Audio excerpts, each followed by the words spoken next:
Descubra nesse vídeo como o modelo de crescimento de solo revolucionou a compreensão sobre o desenvolvimento econômico e por que ele continua sendo um dos pilares da economia moderna. Assistindo ao conteúdo, você compreenderá de maneira clara e aprofundada como que capital, trabalho e tecnologia determinam o crescimento de longo prazo. Conhecerá os fundamentos por trás das políticas econômicas adotadas mundialmente e entenderá as críticas e limitações desse influente modelo. Não perca a oportunidade de ampliar sua visão econômica, dominar um dos conceitos mais importantes da macroeconomia e entender como decisões atuais podem moldar o futuro econômico das nações.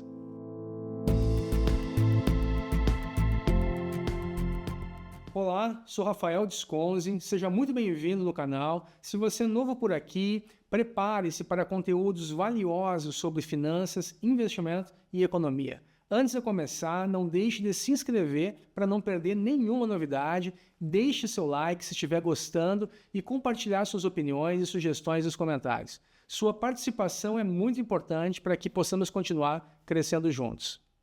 O estudo do crescimento econômico figura como um dos temas centrais da teoria econômica, pois busca elucidar os fatores subjacentes à expansão da produção e da renda ao longo do tempo.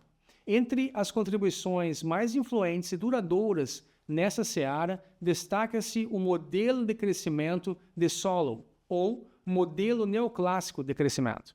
Concebido nos anos de 1950 por Robert Merton Solow e, de forma independente, por Trevor Swan, esse arcabouço teórico oferece uma estrutura analítica que ainda hoje embasa a compreensão dos determinantes do crescimento de longo prazo, influenciando desde o debate acadêmico até a formulação de políticas públicas. O objetivo desse vídeo é discorrer de modo abrangente sobre o cerne do modelo de crescimento de Solow, suas aplicações práticas, as críticas que recebe e o contexto histórico que lhe serviu de pano de fundo. Ademais, abordaremos a trajetória de Robert Solow, cujas inovações teóricas abriram caminho para novos paradigmas acerca da formação de capital, do papel do progresso tecnológico e dos limites da acumulação econômica. Ao final, revisaremos como esse modelo permanece relevante em um cenário global caracterizado por rápidas transformações tecnológicas, integração de mercados e discussões crescentes sobre política eficiente de desenvolvimento. Robert Merton Solow nasceu em 23 de agosto de 1924 em Nova York, numa comunidade de imigrantes judeus no Brooklyn. Ingressou precocemente na Universidade de Harvard aos 16 anos, mas viu sua carreira acadêmica ser interrompida pela Segunda Guerra Mundial, período em que serviu no exército norte-americano no norte da África e na Itália. Ao retornar aos Estados Unidos, Solow concluiu sua graduação em economia e posteriormente uniu-se ao MIT para lecionar e desenvolver pesquisas. Foi no MIT que suas ideias sobre crescimento econômico floresceram, particularmente em meio a um mundo em reconstrução após a Segunda Guerra. Em 1956, Solow publicou um artigo seminal no Quarterly Journal of Economics, detalhando a dinâmica de acumulação de capital, o progresso tecnológico e a força de trabalho como forças propulsoras do crescimento de longo prazo. Pouco depois, em 1957, complementou seu estudo ao demonstrar que boa parte do crescimento não se devia apenas à acumulação de fatores tradicionais, capital e trabalho, mas também a melhorias de produtividade. O célebre resíduo de Solow. Foi condecorado com o Prêmio Nobel de Ciências Econômicas em 1987. Solow influenciou decisivamente gerações de economistas e decisores políticos. Embora correntes posteriores, como a teoria do crescimento endógeno, tenham adicionado novos elementos ao debate, o arcabouço neoclássico que ele propôs permanece uma referência incontornável para estudos de crescimento. O pós-guerra trouxe enormes desafios e oportunidades para distintas economias. Enquanto países europeus e o Japão buscavam reconstruir suas infraestruturas devastadas, os Estados Unidos consolidavam sua hegemonia econômica. Ao mesmo tempo, a Guerra Fria polarizava o mundo e fomentava questionamentos acerca de qual modelo econômico seria mais eficiente em promover o bem-estar. No Ocidente, as políticas keynesianas dominavam a análise de flutuação de curto prazo, mas faltava uma estrutura sistemática que esclarecesse a evolução de longo prazo. Nessa conjuntura, o trabalho de Solow e Swan surgiu como resposta à inquietação acerca de como capital, tecnologia e crescimento populacional interagiam para moldar a trajetória de renda per capita. Investimentos maciços em reconstrução, educação e infraestrutura, típicos desse período, tornaram premente a formulação de um modelo que ajudasse a explicar por que algumas economias cresciam mais rapidamente do que outras e como se atingiriam níveis mais elevados de desenvolvimento. A teoria de Solow, com sua ênfase na acumulação de capital e no progresso tecnológico exógeno, ofereceu uma síntese elegante que influenciou não apenas os pesquisadores, mas também formuladores de políticas interessados em acelerar a convergência econômica de países historicamente menos desenvolvidos. O modelo de Solow, ou modelo de Solow-Schwamm, se estrutura sobre pressupostos neoclássicos e enfatiza 5 elementos. Primeiro, função de produção neoclássica. Tipicamente expressa na forma do Cobb-Douglas, a função de produção agrega capital, trabalho e progresso tecnológico, eficiência do trabalho, em um arcabouço de retornos constantes da escala. A elasticidade da produção em relação ao capital é capturada por um parâmetro que varia entre 0 e 1, refletindo a participação do capital na renda total. Um outro ponto trata sobre retornos decrescentes a cada fator de produção. Embora a escala seja constante, cada fator individual, capital ou trabalho, apresenta retornos marginais decrescentes. Em outras palavras, ao se incrementar apenas capital, mantendo-se fixo o nível de trabalho, o acréscimo no produto marginal tende a diminuir, sinalizando que o capital não pode, por si só, garantir o crescimento limitado. Um outro ponto é o progresso tecnológico exógeno. A inovação é tratada como um elemento exógeno ao modelo, evoluindo a uma taxa constante, independente das decisões de poupança ou investimento. Essa suposição simplificadora permite isolar o impacto da acumulação de capital sobre a renda de longo prazo, embora deixe em aberto a explicação sobre a fonte real das inovações. Um outro princípio é a taxa de poupança e a depreciação. Parte do produto é direcionada à poupança, que se converte em investimento, ampliando o estoque de capital. Entretanto, a depreciação que ocorre a uma taxa fixa diminui o estoque de capital a cada período. Essa dinâmica determina o ritmo de acumulação líquida e contribui para o estado estacionário. Por último, um outro princípio trata do crescimento populacional. A força de trabalho, que cresce a uma taxa constante, expande a oferta de mão de obra e ajusta o estoque de capital disponível por trabalhador. A combinação dessas forças culmina em um estado estacionário, steady state, no qual a renda per capita deixa de crescer por meio de um mero acúmulo de capital. Nesse contexto, apenas avanços tecnológicos exógenos conseguem elevar sistematicamente a produtividade por trabalhador no longo prazo, destacando a primazia da inovação na manutenção do crescimento sustentado. Sobre as aplicações do modelo de Solow, existe uma explicação da convergência. Um dos debates mais intensos fomentados pelo modelo de Solow é o da convergência de renda entre países. Em tese, economias com menor estoque de capital apresentam retornos marginais mais elevados ao investimento, o que poderia alavancar um crescimento proporcionalmente mais rápido em direção ao nível de renda das nações ricas. Na prática, observam-se resultados heterogêneos, pois barreiras institucionais, variações na taxa de poupança e diferenças na disponibilidade de infraestrutura humana, educação e saúde afetam a eficácia do processo de convergência. Outro aspecto discutido é a importância do progresso tecnológico. Solow demonstrou que, ao se chegar ao estado estacionário, o crescimento per capita depende fundamentalmente de inovações capazes de aumentar a produtividade total dos fatores. Essa constatação incentivou inúmeros governos a adotarem políticas de fomento à pesquisa e desenvolvimento, P&D, educação e melhorias institucionais, buscando catalisar saltos qualitativos na eficiência produtiva. Sobre políticas de poupança e investimento.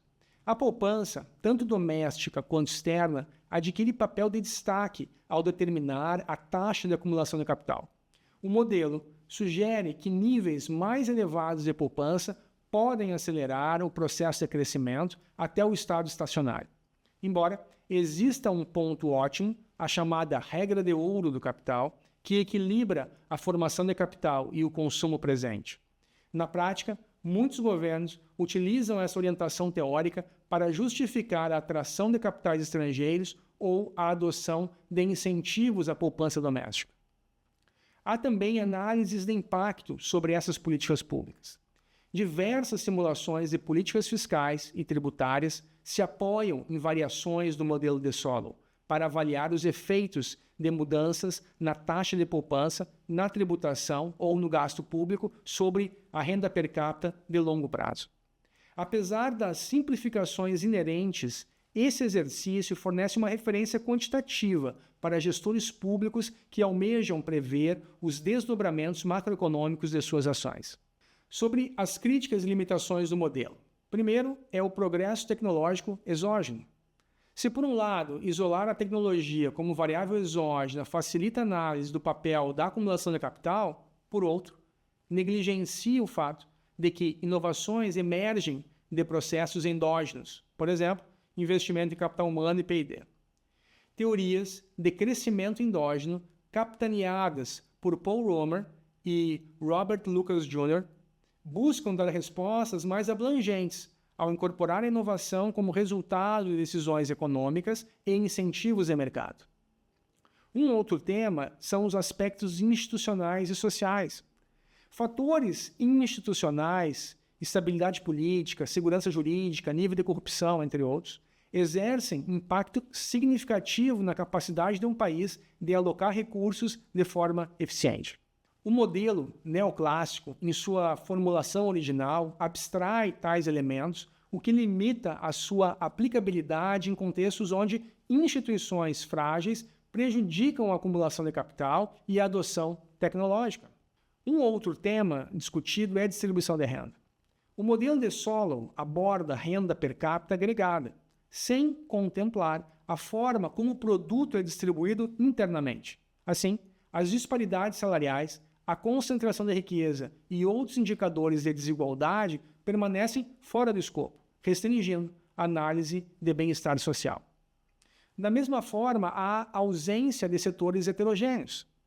A modelagem ela supõe um único setor produtivo, ainda que, na realidade, a transição entre setores, por exemplo, da agricultura para a indústria ou para os serviços de alto valor agregado, desempenhe papel crucial no desenvolvimento de muitos países. Ignorar a heterogeneidade setorial pode omitir nuances relevantes sobre a alocação de recursos e o progresso estrutural da economia. Também há dificuldades de verificação empírica. A hipótese de convergência encontra apoio parcial em bases de dados internacionais, mas as exceções são numerosas e frequentemente relacionadas a variáveis institucionais históricas. Logo, o confronto empírico do modelo demanda controle adicional para fatores que vão além do capital e trabalho. Da mesma forma, existem novas vertentes, crescimento endógeno e além.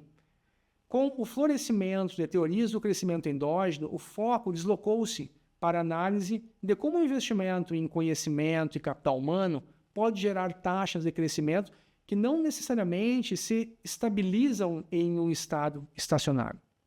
Paul Romer demonstrou que a geração contínua de conhecimento, apoiada em externalidades positivas, pode levar a rendimentos crescentes de escala, redefinindo a compreensão sobre os limites do desenvolvimento. Outra frente de pesquisa enfatiza o papel das instituições e do contexto sociopolítico. A ideia é que sistemas legais robustos respeito à propriedade intelectual, políticas de inovação e estabilidade macroeconômica formam a base para a efetiva acumulação de capital físico e humano. Assim, a ausência de tais condições tende a comprometer a convergência e prolongar ciclos de subdesenvolvimento. Sobre a importância e a relevância atual do modelo, no que tange globalização e convergência, o crescente fluxo global de capitais e bens poderia, em tese, reduzir essas disparidades econômicas, pois os capitais buscariam retornos mais altos, onde a base de capital é escassa. Contudo, entraves políticos, culturais e institucionais frequentemente restringem a materialização dessa convergência em grande escala. Economias contemporâneas, particularmente as de perfil mais avançado, colocam a inovação no centro de suas estratégias de crescimento. Nesse sentido, a ênfase de Solow na produtividade total dos fatores permanece válida, embora muitos estudiosos defendam tratar a tecnologia como variável endógena para compreender melhor as fontes de competitividade e o dinamismo econômico. Governos de diversos países continuam a pautar suas decisões em versões modificadas do arcabouço soloniano, adotando incentivos fiscais à formação de capital, estímulo ao capital humano, educação e saúde, e diretrizes voltadas ao fortalecimento do ambiente de negócios. A clareza analítica do modelo e sua consagração acadêmica tornam uma ferramenta atraente para a elaboração de cenários e projeções de médio e de longo prazo. Questões ambientais vêm ganhando ímpeto no debate público, forçando os formuladores de políticas a refletir sobre as implicações do crescimento contínuo para o meio ambiente. Embora o modelo neoclássico não inclua explicitamente restrições ecológicas, a ideia de equilibrar os fatores produtivos com limites naturais reforça a necessidade de incorporar externalidades ambientais a modelos de crescimento, expandindo o escopo analítico. Robert Solow revolucionou a teoria do crescimento ao sistematizar a interação entre capital, trabalho e progresso tecnológico em um framework que mantém relevância mesmo diante da evolução dos debates econômicos. Seu enfoque no resíduo de produtividade formou a base para discussões subsequentes sobre inovação, conhecimento e aprendizagem coletiva. Ao mesmo tempo, instituições como o Banco Mundial e o FMI beberam dessa fonte para elaborar recomendações de políticas visando a estabilização macroeconômica e o estímulo ao investimento em infraestrutura. A atribuição do Nobel de Economia a Solow em 1987 consolida o papel de seu modelo como pilar da análise macroeconômica moderna. Concebido num contexto de reconstrução econômica global, o modelo de crescimento de Solow forneceu uma ferramenta elegante para compreender a dinâmica de longo prazo de renda e produção. A acumulação de capital, o crescimento populacional e, sobretudo, a evolução tecnológica são peças fundamentais na engrenagem que impulsiona o desenvolvimento. Suas aplicações vão desde a fundamentação de políticas de estímulo à poupança e ao investimento, até a elaboração de cenários de convergência de renda entre países. Não obstante, críticas acerca de seu caráter exógeno no que se refere ao progresso tecnológico e da abstração de fatores institucionais e distributivos mostram que o modelo carece de complementações. A teoria do crescimento endógeno e outras abordagens institucionais deram continuidade às reflexões iniciadas por Solow, conduzindo o debate econômico a estágios mais complexos. Ainda hoje, num ambiente marcado pela globalização pela inovação disruptiva e pela iminência de problemas ambientais, o arcabouço soloniano serve de referência para analisar como a sociedade pode prosperar de forma constante e sustentável. 7 décadas após sua formulação, o modelo de crescimento neoclássico permanece um marco inquestionável no pensamento econômico, cuja influência continua a estimular pesquisas, políticas públicas e debates sobre o futuro do desenvolvimento mundial. Obrigado por assistirem, compartilhem sua percepção sobre esse tema, espero que tenham gostado. Não se esqueçam de se inscreverem no canal, deixe o seu like e nos vemos no próximo vídeo. Tchau, tchau!